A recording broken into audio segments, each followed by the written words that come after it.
First of all, happy Alita Day. That is 9/9, September 9. I am a little bit late getting to this news. It was first reported, or at least first caught by me, from Culture Crave, and excuse me for having the picture zoomed out like that. I have to keep it this way on Twitter in order to keep from scrolling past everything that I'm trying to look at. I don't know why. Maybe it's my scroll function. I don't know. Whatever. So, Rotten Tomatoes has apparently been busted for taking, for having critics who are paid for good reviews, and that should come as no surprise to those of us who have been Alita fans or fans of the movie Alita Battle Angel since going back in 2019 when we first started knowing these very odd reviews or very odd differences between the audience score and the critic scores. And though you had people like Scott Mendelson and Grace Randolph trying to put out the narrative that these audience scores were manipulated or fudged, as they put it, they're not. And I can show you the archive. I'll do that in a minute, and show you that things were always there was always a gap between the audience score and the critic score, even from the early days on, before there was any kind of really huge awareness of the film. So, Culture Crave linked Vulture. I guess Vulture is the company or the site that broke the news in the first place, and I think it's very, I don't want to say not upsetting, but it does bother me that we could say something that should be obvious to everybody, and people treat us like we're just making stuff up, right? But now that Vulture is saying it, now it's okay to believe it. And I know that's partly kind of Hollywood protecting itself. Who knows who is on Twitter who is actually a paid shill or an agent. Who knows? Like, a lot of those people who may jump in the comment section to argue with us and debate us about stuff like this might be agents, or might be maybe they work for Rotten Tomatoes, or maybe they work for one of the PR firms who are paying off critics. We never really know. But here we have Vulture saying that Rotten Tomatoes has been busted for taking or having critics who are taking payments from Bunker 15. That is the name of one of the PR firms, but don't be fooled for a second. It is not just this one PR firm. They may not be name dropping anymore or making it sound like anymore are involved, but this is it goes deeper than that. It goes beyond them. I don't know what to tell you. If you think it's just one company, if you think it stops there, I don't know what to tell you. So, like I had mentioned, this should be nothing new for those of you who have been keeping up with these audience scores since 2019. And if you look back about 4 years on my channel, you will see that I had published a video with some audio clips from Data Racer.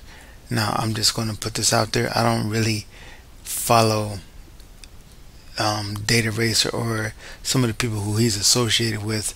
I don't really follow them. Back a couple years ago, I things were different then. So I'm just going to put that out there before I share the video, and just share some of this audio with you so that you can hear it too. You look at Last Jedi, I honestly, I don't know anybody out here, maybe 2 people in my life, and hundreds of people I've talked to that like the movie. All the filmmakers I know that won't talk about it publicly. All the people I know internally, there's all these people that won't, even journalists that gave it positive reviews are like, I do that because I need to maintain my access. Like, privately, there's a lot of people that really don't like that film. The thing about it too, though. So you're saying the ones who gave it good reviews really are phony reviews? But the other thing too is just the fact that, like, you know, it should be. I can't name them, but yes. No, well, of course, yes. Everybody in our industry occasionally has to play softball, occasionally has to, you know, look the other way a little bit. Everybody has to do it. Wait, returning what? Like a movie in that's the sense that, you know, I hated a movie, but I won't say that I hated the movie. Or an actor behaved a sort of way, and you don't want to, you know, put it out there that happened. Right, because you might not get the next review. Right. Next So gig. to some degree, everybody in our industry that is a part of this quote unquote access media has to sort of decide which battles they want to pick. So I hope you are all able to hear that clearly. I can't tell if it was recording the audio or not, but if it wasn't, I'll just edit the video into this video later. So another reason why we can know for sure that something funny was going on with these reviews is back during 2019, as you see here, March 23rd, 2019, back when a certain Disney movie came out and it was in direct competition with Alita Battle Angel, which is the reason why I compared those scores from The Last Jedi, which was December, a few months, maybe 2 months earlier, and the other movie, Captain Marvel, which was 4 weeks after Alita Battle Angel, because those were 2 Disney movies that they really wanted to protect. The merger was just going through. This kind of connects to the TSW, or is it TSG? Yeah, TSG lawsuit that is being filed against Disney right now. This kind of ties into that because there is some. Well, TSG is alleging that Disney was intentionally trying to devalue Fox Films through certain means, through certain methods, and this is one area where you could also see that could have been a strategy against Alita. Keep the audience scores down, right? Because it's a Fox film, they don't really want to promote that over their own films, and they would rather make their own films more profitable. And so we have Alita being put up against a Marvel film, and there's a wide difference in the audience score and the critic score, and it really didn't make any sense for that to be that way unless it was for some kind of nefarious reason. Now I'm going to read to you from the website that came from the article, from the Rotten Tomatoes website, an article put out by them explaining why they were going to verify reviews. And again, this was during the same time as that whole thing with Captain Marvel being released, and they claimed it was being review bombed, but there may be some truth to that. I don't doubt it, because you know how people get when they hate something. They'll go and downvote it, or they'll go and probably leave bad reviews or whatever. But that still anyway, that led to this whole thing coming out. So verified ratings. I'm sorry, I had almost lost my train of thought for a second there. That happens a lot with me. So Rotten Tomatoes now features an audience score made up of ratings from users we've confirmed bought tickets to the movie. We're calling them verified ratings. Now, this is something else that you can probably ask questions about, because there was also there was also a rumor that Disney was fudging the numbers with those ticket sales as well. So when you have the ratings change, or the scores change without a significant change in the number of reviews, or maybe there was a change in the number of reviews, but maybe the reviews went down because they removed some that they thought were fake. Who knows? There was a whole lot of funny stuff going on, so we can't really know for sure exactly what happened. But the scores got better. They fortified the voting, put it that way. They fortified the reviews, and the reasoning is telling. So let's see where it says. I want to go down to, I think it's about right here.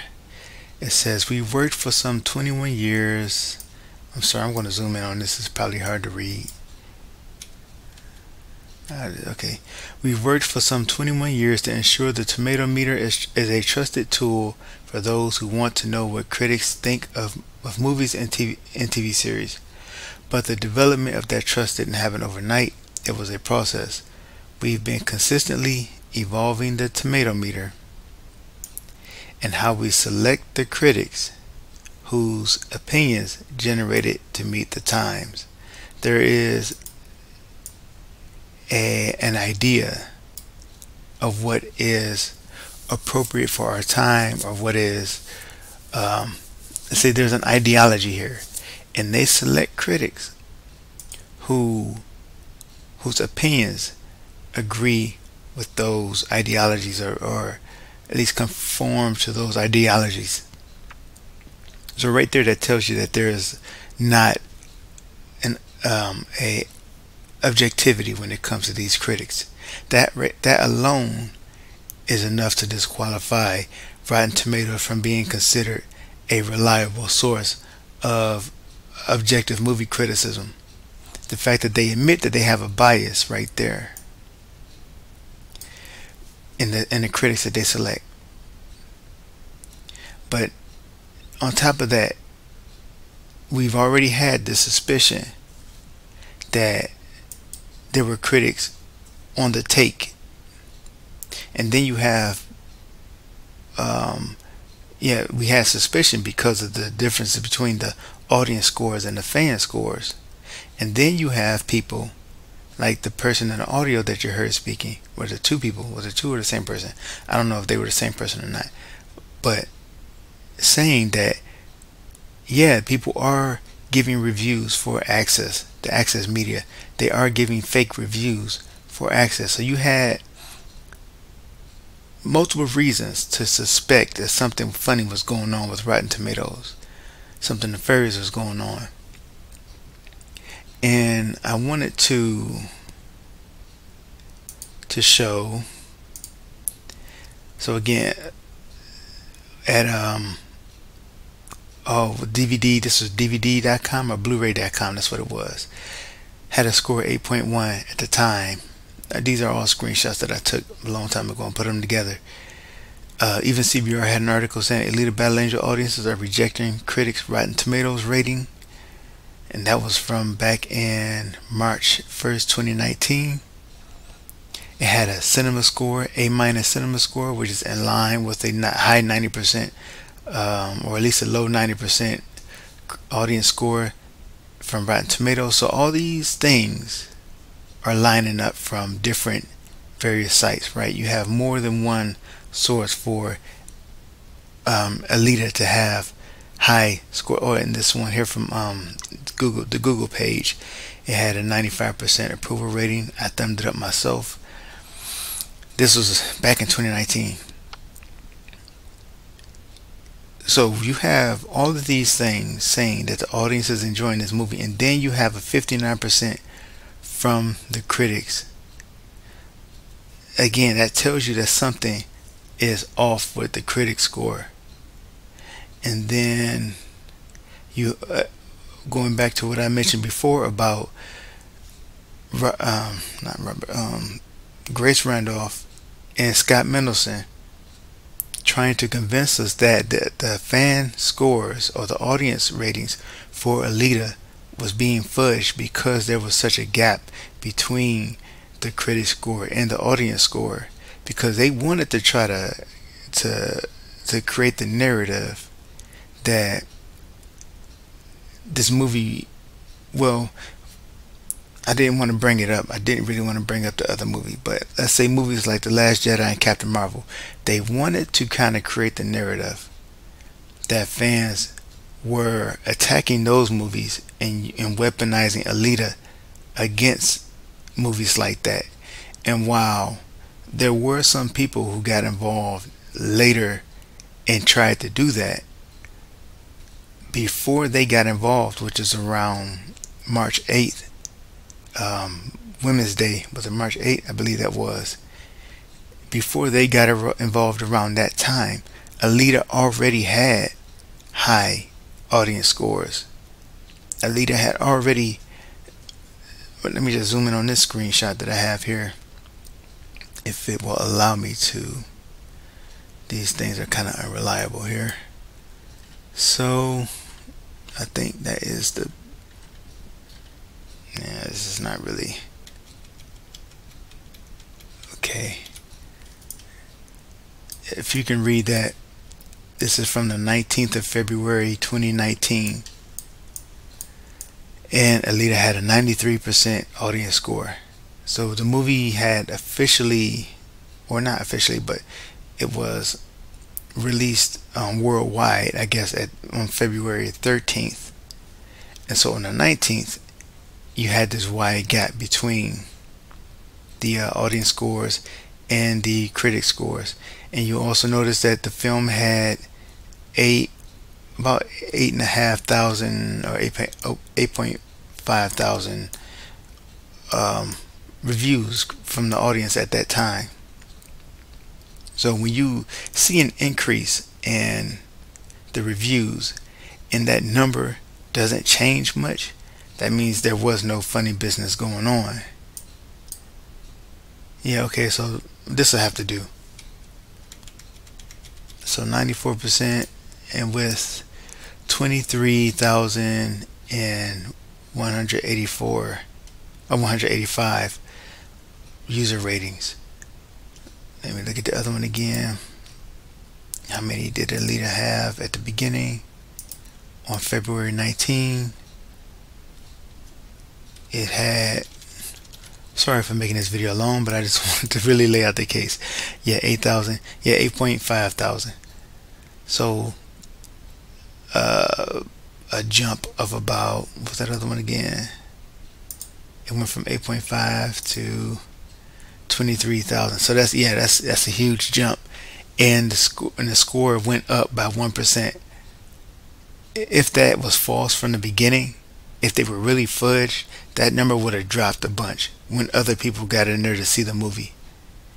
But it didn't budge, so that means that that was a true score for the film. And meanwhile, all that time later, the score from the critics was at 59% still, and they kept it rotten for some reason, even though other movies which were around that same percentage were rated fresh. So hopefully James Cameron is aware of all of that funny business. Hopefully he is. I don't know if he is, but I hope he is, and he needs to really take it to Disney about that. So I think that is pretty much,